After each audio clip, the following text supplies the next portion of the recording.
అక్క అక్క ఎంత మంచిగుంటుండే అక్క అక్క నీ చీరలు ఎంత ముద్దుగుంటుండే అక్క గాజులు ఎంత మంచిగుంటుండే అక్క నోట్ల నాలుగనే లేకుండే అక్క అక్క అవునక్క చేపల కూర ఎంత మంచిగా చేస్తుండే అక్క ఎట్లా చేస్తావు అక్క అని అడిగితే ఇక చెప్తా అని చెప్పకుండానే పోతేవా అక్క.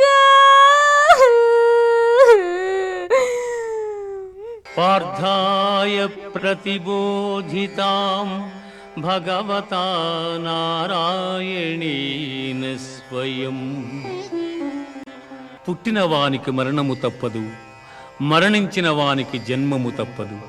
అనివార్యమగు ఈ విషయమును గూర్చి శోకింపతగదు.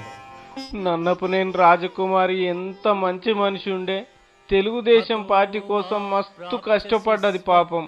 ఎవ్వరు తెరువు పోకపోతుండే గంగా భవానితోని తప్ప, ఎవ్వరిని తిట్టకపోతుండే జగన్మోహన్ రెడ్డిని తప్ప, ఎవ్వరిని పల్లెత్తు మాట అనకపోతుండే కిరణ్ కుమార్ రెడ్డి సార్ను తప్ప. పాపం ఏమైందో చూడుండ్రి. రాజకుమారి ఎంత మంచి తల్లి, మా రాజకుమారిలా ఏమైపోతావమ్మా సోనియా, మా రాజకుమారమ్మా తల్లి ఎంత పుణ్యం కట్టుకున్నావమ్మా సోనియా. మా రాజకుమారి అన్యాయంగా బలైపోయాడు, మా రాజకుమారి అన్యాయంగా బలైపోయాడు తల్లి. అమ్మా సోనియా గాంధీ ఎంత మంచి చేస్తుంది తల్లి. నీ రాహుల్ కోసము మా రాజకుమారి బలి చేస్తుంది తల్లి. రాజకుమారి ఎంత మంచి చేస్తావమ్మా. అయ్యో ఏమై పాడైంది. అప్పుడు అసెంబ్లీ మీదకి ఎక్కింది దుంకుతా అని ఆయనతో ఏమన్నా దుంకిందా ఏమి అనుకునేరు. అప్పుడే ఏడ్చేరు. ఇదంతా నాటకం అమ్మా, నాటకం.